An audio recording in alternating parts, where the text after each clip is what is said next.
with Helen, Carnell and Gregg Easteal.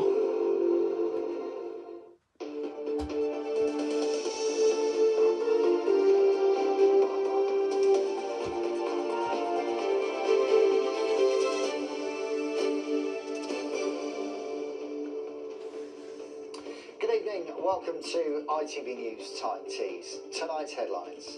Hope for Holly. The mum of murdered schoolgirl Holly Newton renews her calls for action to keep women and girls safe on what would have been her 18th birthday. It's not fair that we feel unheard. We feel very let down at the minute.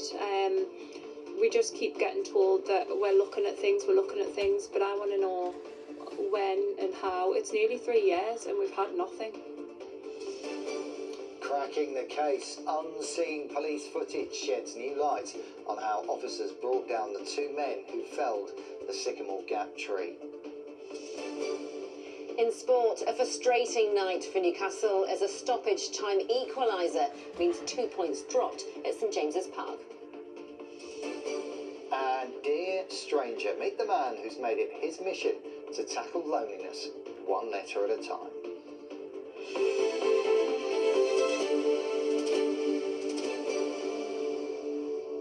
Hello and thanks for joining us. First tonight, and the mum of Hexham schoolgirl Holly Newton, who was stabbed to death by a jealous ex-boyfriend, has renewed her calls for more to be done to help young girls in unhealthy relationships. Yes, Holly was just 15 when she was lured down an alleyway in the Northumberland town and killed by 16-year-old Logan McPhail, who'd followed her after leaving his school in Gateshead and getting a bus to Hexham, where he eventually launched his murderous attack, stabbing Holly 36 times.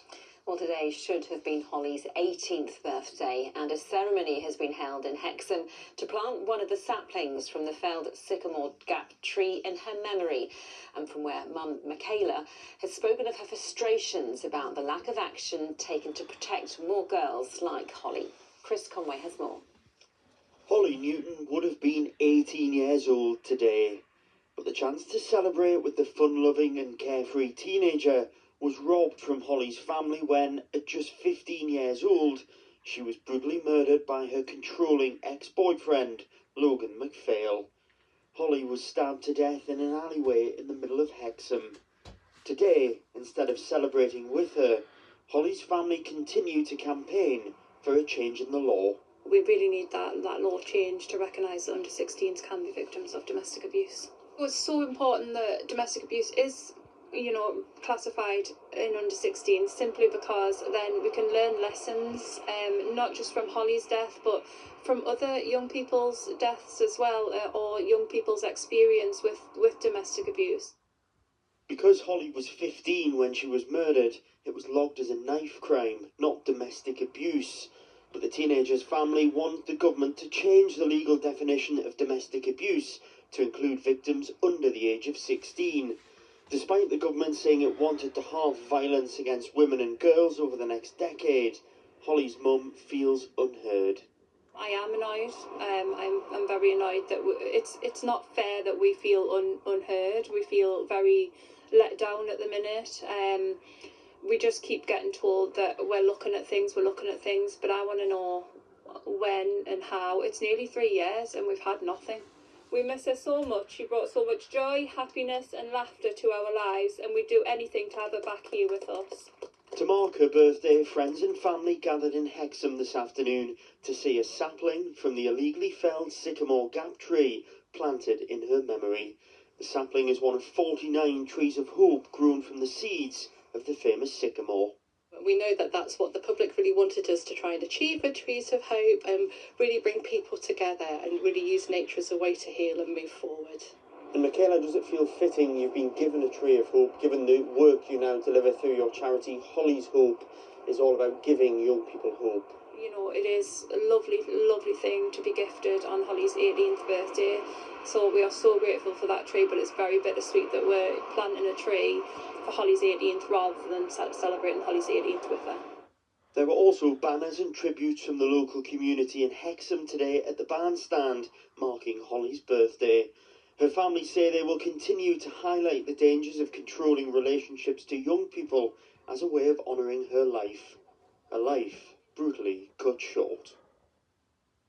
Another hard day for Holly's family and friends, and our thoughts go out to them. Chris joins us now from Hexham, where tributes have been left to Holly. And Chris, any response to her mother's calls? Well, Gregg, we're at the bandstand in the centre of Hexham, not far from the Abbey, where this afternoon people have been coming to lay floral tributes on what would have been Holly's 18th birthday, and you get the sense of the affection she was held in by people here in the town, judging by the number of tributes, but you also get the sense that even now, almost 3 years on since her death, the tragedy remains at the forefront of people's minds here.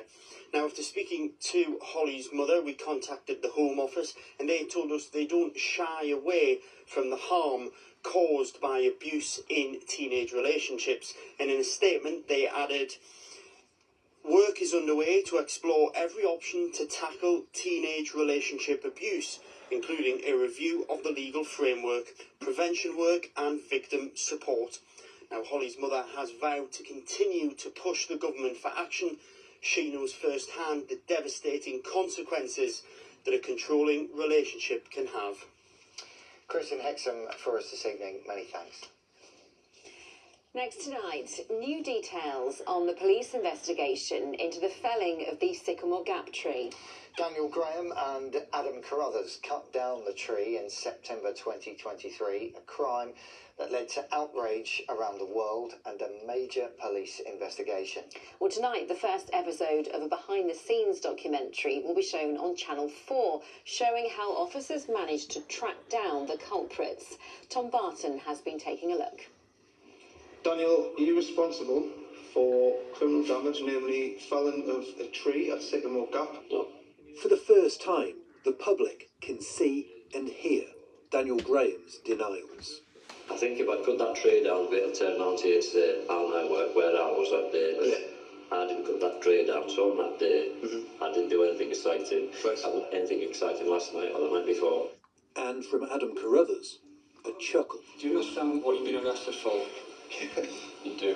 So you've been arrested? These interview tapes, not previously shared with the media, released by police to a Channel 4 documentary crew. Do you have any knowledge about who was responsible? Well, none at all. I've just had a new baby on the 15th of September, and my partner shared a cesarean, so I was around helping her. Good afternoon, Northumbria Police. How can I help? The programme given behind-the-scenes access to the police investigation into the felling of the tree at Sycamore Gap, and how detectives caught the culprits. Sycamore Gap tree. The programme also details a key tip that was given to the police early in the investigation. Someone who'd spent the night in a camper van here at the Steel Rig car park near Sycamore Gap told them that he'd been woken up at 1 o'clock in the morning on the night that the tree was felled by the sound of a 4x4 engine being started up and driven away. That led officers to this CCTV showing Graham and Carruthers leaving the scene after felling the tree. Meanwhile, the fact that detectives hadn't publicly disclosed that a wedge of wood had been taken away from the scene proved key when an anonymous tip arrived naming Graham and Carruthers and saying that they had kept a piece of the tree. When the pair were arrested, this image of the wedge in the boot of Graham's car was found on his phone, as was this extraordinary video, filmed by Graham showing Carruthers committing the crime. In July this year, the pair were each jailed for 4 years and 3 months, the successful end to a complex police investigation. Tom Barton, ITV News, Northumberland. Now, getting older brings inevitably challenges for everyone, but a new report is highlighting how racism and discrimination can take an extra toll on health and finances in later years. Age UK has been looking at the impact on Black Caribbean people. There are nearly 2,000 living here in the North East. Many of the older generation are now retired, and the report shows how their experiences have a cumulative effect on well-being. Cara Digby reports. Hazel Watson and Ernell Diana both came to the UK from the Caribbean as young women to become nurses. Despite their eagerness to care for others and train hard, they say they were treated differently. I felt that there was that distrust, that you weren't intelligent enough to undertake such certain tasks in the hospital. We had a team meeting and I made some valuable contributions, and the nursing officer said, no, we don't need that. But in another team meeting, another colleague, he reiterated the same issues that I raised in that meeting, and it wasn't sort of put down. It was well received, so to speak. A report by Age UK has found for many Black Caribbean people, the impact of racism, inequality in housing, healthcare and employment, and the trauma of the Windrush scandal has profoundly affected their experience of ageing. Research suggests around 31% of Black people of pension age are living in poverty. That's compared to 16% of white people. The North East of England African Community Association, based in Gateshead, says much more needs to be done to help improve outcomes for older people. We need to look at education, not only education in the society, but education with employers. Employers need to have some responsibility to make sure, and it needs to be mandated to make sure that ethnic minority has been educated regarding their pension. All our community, one by one, we need to challenge racism and challenge ageism as well, so that we can have a better outcome. Age UK has now outlined 10 changes it wants to see in government policy. They include calls to tackle institutional racism, improve access to benefits, and build trust in the NHS and improve health screening. A government spokesperson said Britain is taking strides in tackling racial discrimination and is determined to root out structural racial inequality. It's reforming the welfare system to get people into good, secure jobs, helping them out of poverty, as well as tackling the blight of poor quality homes. The social economic society in general needs to understand, various cultures, people, their situation, and to give them the same equal opportunity as others, so that they can, improve their standard and excel to the degree that they want to. And earlier I was joined by Natalie Cresswell from the charity Age UK. Natalie, thank you so much for joining us. I suppose the best question to start with is what prompted this report, this research in the first place? So we had been doing some work on the Windrush compensation scheme, and we knew that Black Caribbean older people were disproportionately impacted by the Windrush scandal. We also knew that there were a number of other injustices and inequities, and we hope this report will encourage policymakers to take action on some of the issues it raises. What were some of the more alarming findings in your view, those that really need urgent attention? There are issues around financial insecurity in older age. So Black Caribbean older people are more likely to live in poverty. 1 in 4 live in poverty compared to 1 in 6 in the general population. Black Caribbean older people are more likely to be in poorer health. So health rates among this group are equivalent to the health rates of a white person 10 years older. And there are also significant barriers in relation to accessing services and the treatment of Black Caribbean older people within those services too. And what's the key, do you think, to solving this problem, to turning the tide back the other way? Because these are clearly important issues. Firstly, I think it's really important that institutions and the health service are tackling instances of institutional racism so that people are not going into that older age having suffered significant discrimination and inequality, so therefore starting that older age at a disadvantage. And I think it's really important that the government and the health service builds trust with Black Caribbean older people. Natalie Cresswell from Age UK, thank you so much for joining us. Thank you. The ITV Evening News continues at 6:30 with Mary Nightingale. Coming up on the ITV Evening News, the war zone conditions of hospital corridor care. No privacy, no dignity. New footage shows patients left for days, with some even forced to be examined in full view of passers-by. A paedophile nursery worker pleads guilty to sexually abusing children. Questions tonight over his vetting. 5 days without water. Thousands in Kent are told the supply's back on, but needs to be boiled. I gave you my heart, but the very next day you gave it away.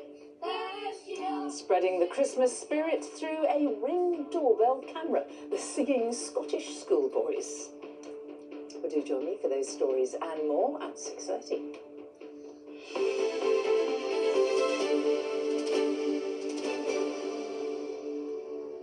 Now, to the ongoing saga about an abandoned fire station, Angel of the North artist Anthony Gormley, and lots of disgruntled councillors. Yep, you might remember we visited this story before, and you'll recall that the artist had hoped to use the disused station in Hexham as a site to store his work and maybe even hold future exhibitions. But Northumberland Council's preferred option is to knock it down and extend an existing recycling depot. But some councillors in Hexham are trying to block those plans, and this afternoon called a meeting to try and get the whole decision looked at again. Our reporter Julia Bartham was there and joins us now. So Julia, do we know what's going to happen to the site? Well, what we do know tonight is that the possibility that Sir Anthony Gormley could get to buy the fire station is still alive. Councillors today voted that the whole idea should go before the council's full cabinet for a thorough debate. However, the possibility that the fire station is destroyed and knocked down, demolished, is also very much still alive tonight. It's far from the end of this saga. What happened today was a meeting of the scrutiny committee here at Northumberland County Council, and it's fair to say that it did get quite heated. At the centre of this is the old fire station in Hexham, which is owned by the County Council and has stood empty for 8 years. The council cabinet had decided to knock it down to extend the neighbouring council depot to better serve the people of the Tyne Valley. Sir Anthony Gormley, best known for the Angel of the North, has identified the building as where he would like to store and exhibit his work for future preservation. He wants to buy it, and local Hexham councillors believe that is best for the town.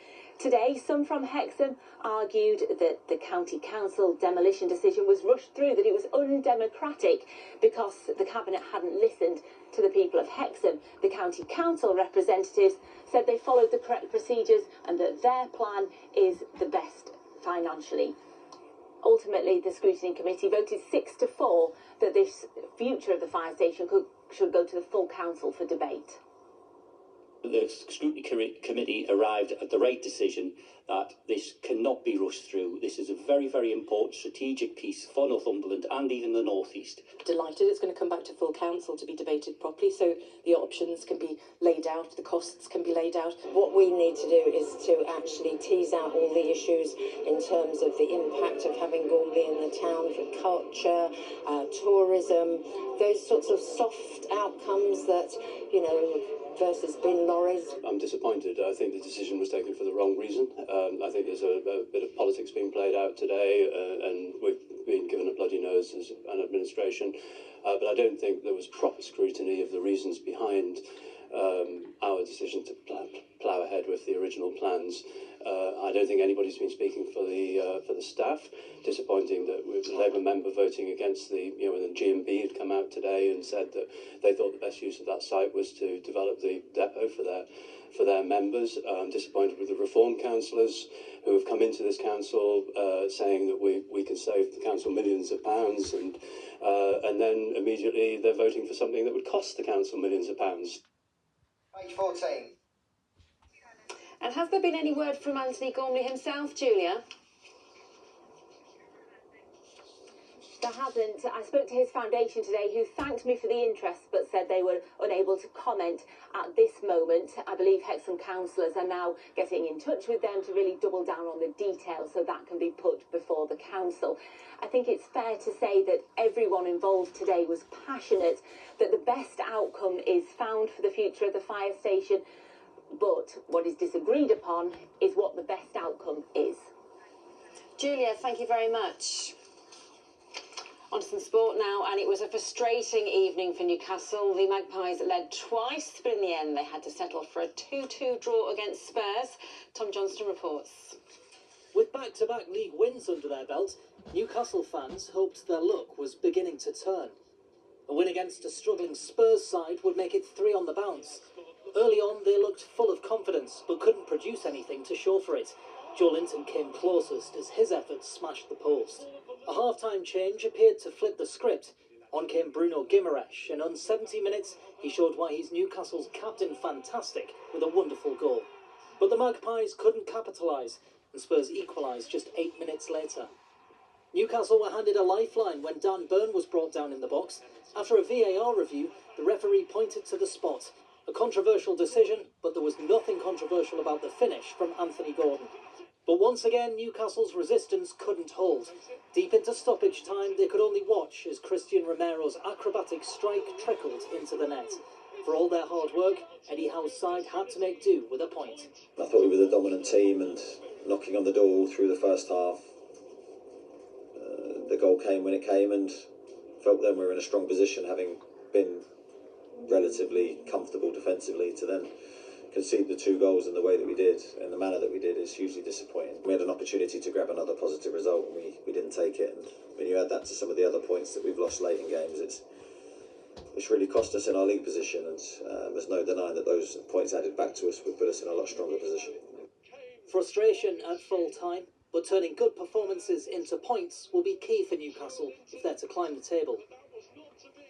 Sunderland with a big game away to Liverpool tonight. Their boss Reggie Labrie saying they're not taking their poor form for granted at the moment. We're going to stay on side because the new head coach of Newcastle United Women says she's determined to take the club to the top level of the women's game. Tanya Oxley brings with her a wealth of experience as assistant manager to Emma Hayes, no less. The 43-year-old helped lead Chelsea to 2 Women's Super League titles and 3 FA Cups.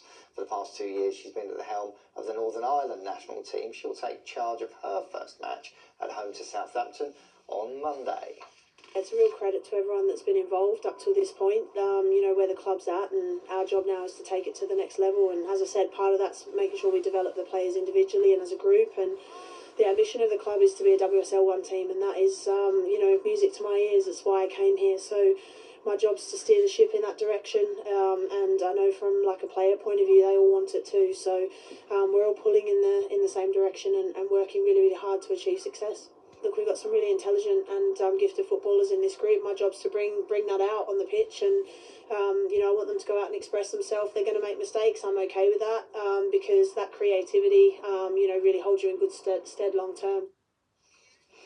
Now, our streets are beginning to fill with festive bustle and cheer, but it's not an easy time of year for many. So what would make you stop in your tracks? Yeah, this is a heartwarmer, this one. There's one man who's made it his mission to tackle isolation one handwritten letter at a time.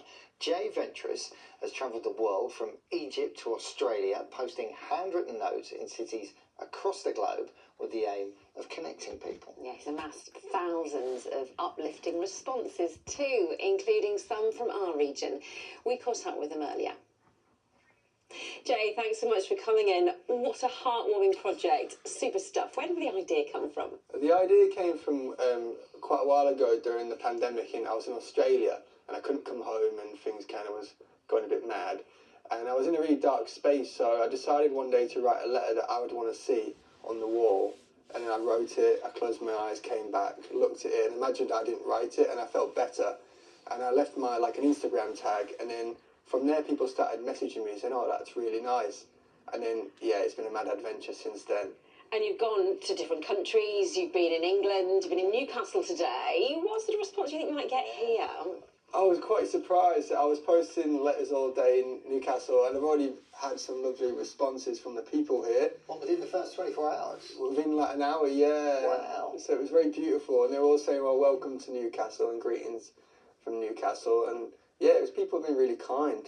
What kind of volume of responses have you had so far? How long have you been doing this again? It'll be like 3 or 4 years now? Yeah, so since the pandemic, I think like four years roughly.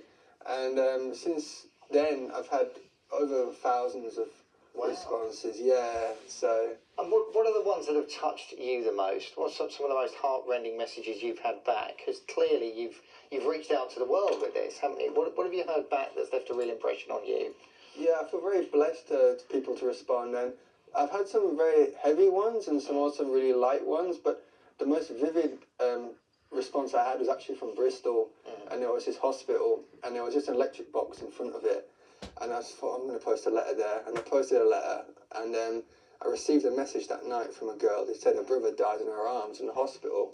And her whole world collapsed. And then she stepped outside and she saw a piece of paper taped to an electric box. And she was like, I was going to read it. And then she said they were the words that kind of helped her world stop crumbling. And yeah, there's been many kind of responses, but it's always that one that I always, whenever things get hard, or like I get tired, I think of her words, and I feel very blessed for her to even share them with me. This says a lot about the power of just checking in on people, doesn't it? Just, are you okay? It's massive, isn't it? Yeah, because we live in such a fast-paced world, and sometimes we also forget to check in on ourselves because we spend so much time trying to keep, especially the economy is going crazy at the moment. We just got to, keep going and going. So sometimes it's nice to have a moment, and I hope these letters give someone a moment with themselves. And the lovely thing is they're handwritten. There's something about the power of a handwritten note. Probably even just the writing of it is nice in itself for you, but when someone sees it, it's kind of more arresting, isn't it? Yeah, I feel like handwriting letters is very human, and I kind of want this project to be human. So I feel like, because we're looking at our phones, it's all digital, or we see like posters, it's, font. Whereas I thought, well, maybe if I write these letters, then people will feel more connected. Jay, it's such a wonderful and clearly powerful gesture. You're no stranger to us anymore. Really lovely to meet you. Thanks for coming in. Thanks, love to meet you both. Such a great guy, and it's kind of reassuring, isn't it, in this sort of digital age where we're all like doom scrolling in our own little world. Yeah. So you put up a handwritten letter in public and you make a proper connection like that. It's beautiful. Wonderful stuff. Great guy. If you want to see more of Jay's journey through Newcastle city centre, you can find that video on our social media accounts. Let's see if the weather's going to be uplifting now. Here's Lucy. Visibility is clear today. Both above and below the water. TUI sponsors ITV Tyne weather.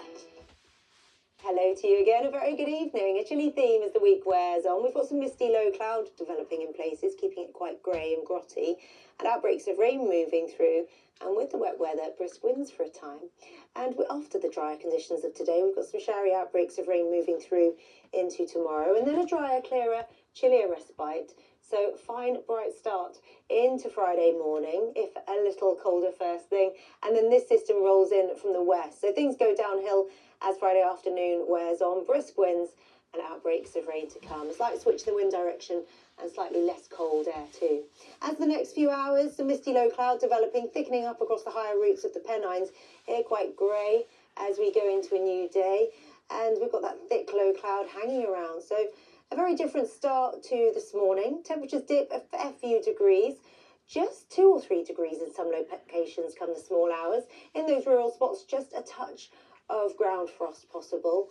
And it will be a chilly start for all of us. The chilly theme enhanced by that thick, low and at times misty cloud.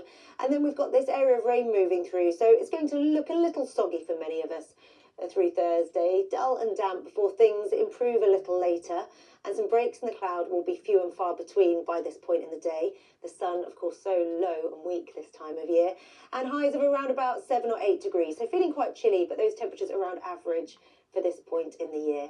We've got some sunshine on Friday morning before the rain moves in. Mixed fortunes through the weekend. And temperatures where you'd expect for the time of year with frost-free nights. See you soon. TUI sponsors ITV Tyne weather. Cool. What happened to that long hot summer, eh? It's all gone, all chilly now. That's it for tonight. National and international news is up next. I've got the late news just after 10 to 11. Join me for that if you can. Bye-bye. Bye-bye.